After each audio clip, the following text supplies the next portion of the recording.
नमस्कार, मैं संजय बासु। आप देख रहे हैं आपकी आवाज।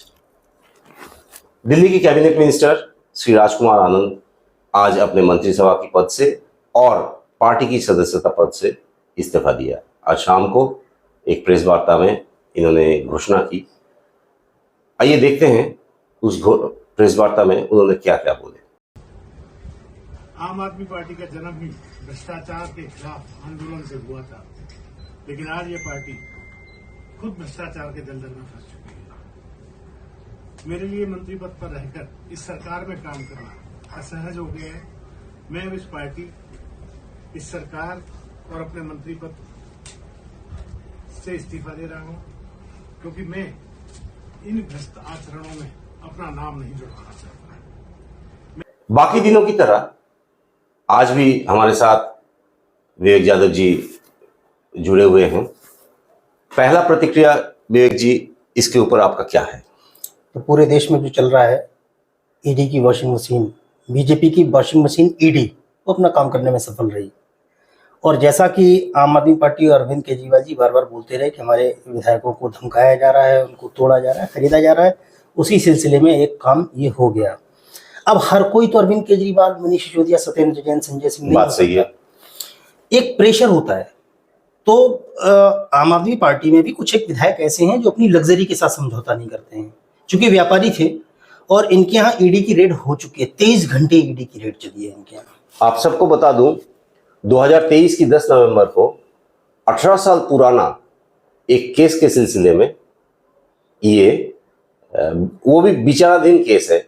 DRI यानी कि डायरेक्टरेट ऑफ रेवेन्यू इंटेलिजेंस की कोई इंपोर्ट रेवेन्यू उसको लेके एक मामला चला था। काफी दिनों से वो लंबित है, सुप्रीम कोर्ट तक गया मामला उसी से। जी, तो अब ये नहीं कहा जा सकता उसमें वो दोषी हैं, उनके खिलाफ कोई सबूत मिले नहीं मिले, लेकिन PMLA का कानून आदमी को डरा देता है कि अगर शक के आधार पर भी ईडी ने अंदर कर दिया तो हमको जेल जाना पड़ेगा, और जेल जाना हर कोई अफोर्ड नहीं कर सकता। तो अब हमें लगता है कि आम आदमी पार्टी वापस अपनी उन्हीं क्रांति के दिनों में लौट रही है।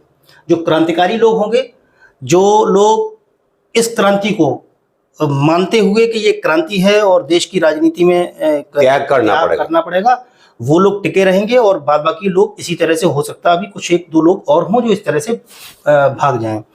तो सबसे बड़ी चीज संजय भाई ये है कि टिके रहना बड़ा मुश्किल है, और ईडी ने अपना पूरा काम किया। अब इसके आगे की जैसे इस प्रेस कॉन्फ्रेंस में आपने देखा कि वो एक स्क्रिप्ट पढ़ रहे हैं। अच्छा, तो स्क्रिप्ट कहीं से मिली होगी, उसमें वो कह रहे हैं कि नहीं मैं बहुत आहत हूं। तो ईडी की जब रेड हुई तब आहत नहीं हुए, तब इन्होंने कहा कि ये पॉलिटिकल वेंडेटा है और हमारे खिलाफ राजनीतिक षड्यंत्र के तहत और अरविंद केजरीवाल जी के सिपाहियों को तोड़ने की एक साजिश है।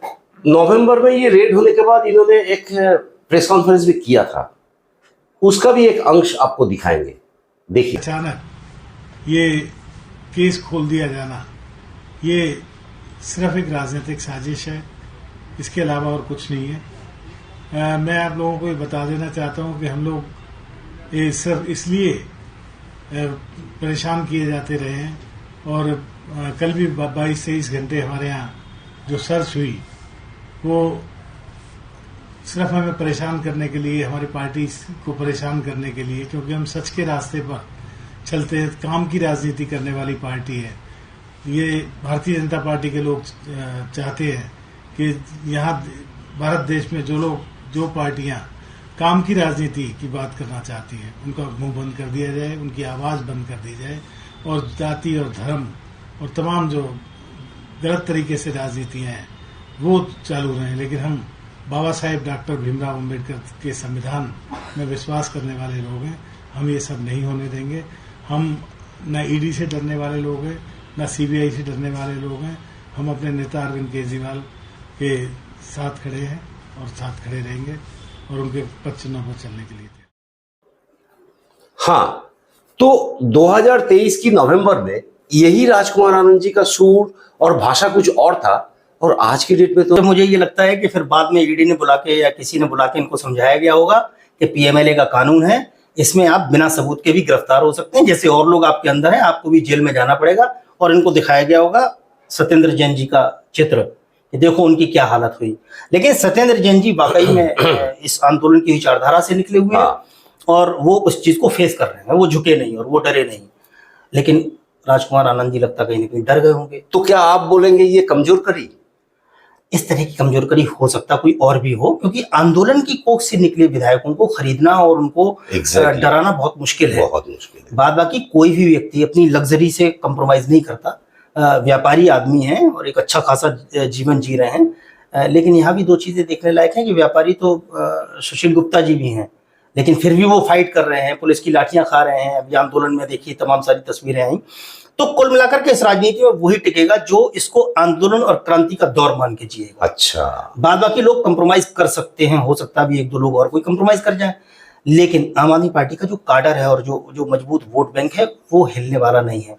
तो कुल मिलाकर के फिर यही है कि ये तो वॉशिंग मशीन में डाले गए और धो करके निकाले गए। लेकिन अब एक सवाल और खड़ा होता है, जैसे कि उसके बाद में जो प्रेस कॉन्फ्रेंस आपने दिखाई, उसके अच्छा। बाद की एक बाइट और देख लीजिए जिसमें वो ये बोल रहे हैं कि नहीं मैं किसी पार्टी में नहीं जा रहा हूँ। कि चूंकि आरोप लगते हैं ना कि पार्टी में ज्वाइन, तो इतनी जल्दी बीजेपी को भी लगा होगा, ये भी एक इंटरेस्टिंग पहलू है। देखिए, बीजेपी को भी ये लगा होगा कि तुरंत ले लेंगे तो फिर वही होगा कि तोड़ लिया और पार्टी में शामिल कर लिया। इसलिए तो उन्होंने इस बार बड़ा अच्छे से खेला है इसको कि अभी हम किसी पार्टी में नहीं जा रहे हैं। लेकिन आगे आने वाले समय में ये देखने वाली बात होगी कि कितने दिन तक वो इस पार्टी में शामिल नहीं होते हैं। शायद इलेक्शन तक तो वो नहीं करेंगे। क्लिप आप मोदी, देख आपने लीजिए। मंत्री पद से इस्तीफा दिया है और क्या आप कोई पार्टी ज्वाइन करना चाह रहे हैं? नहीं, मैं कोई पार्टी नहीं ज्वाइन करना चाहता। मैं डॉक्टर बाबा साहेब अम्बेडकर के पे बैक टू सोसाइटी वाले रीजन की वजह से राजनीति में आया था। मेरा ना कोई पैसा कमाना यहाँ कोई रीजन है, ना नाम कमाना रीजन है। पे बैक टू सोसाइटी हम लोग छोटे लेवल पे बड़े लेवल पे करते रहते हैं, आप सबको भी करनी चाहिए अपनी अपनी। तो आपको क्या लगता है विवेक भाई, ये जो एक घटना है आज की डेट में, जरूर एक कल का हेडलाइन हो जाएगा, आने वाले चुनाव में इसका प्रभाव क्या कुछ पड़ेगा?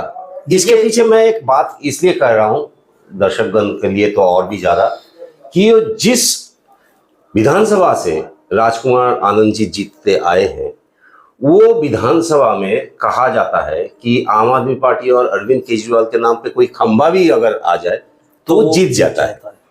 तो ये एक बड़ा कॉन्ट्रडिक्शन लग रहा है कि ऐसे जगह छोड़ के मुझे लगता है भारतीय जनता पार्टी तो इसका पूरा प्रयास करती है और मीडिया साथ में है। ओके, वो इसको बड़ी बड़ी हेडलाइन दिखाएंगे। देखिए मतलब अरविंद केजरीवाल जी नैतिकता के आधार पर इस्तीफा नहीं दे रहे, उनके मंत्री नाराज हो गए और वो ना।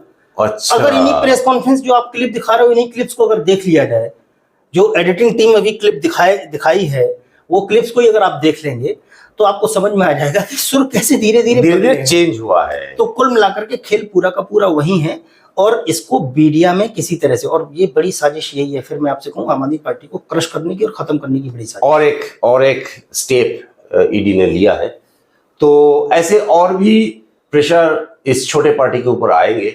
हम इसके ऊपर नजर रखे हुए हैं। देखते रहिए आपकी आवाज। अगले वीडियो तक यहीं तक रहे। नमस्कार, जय हिंद।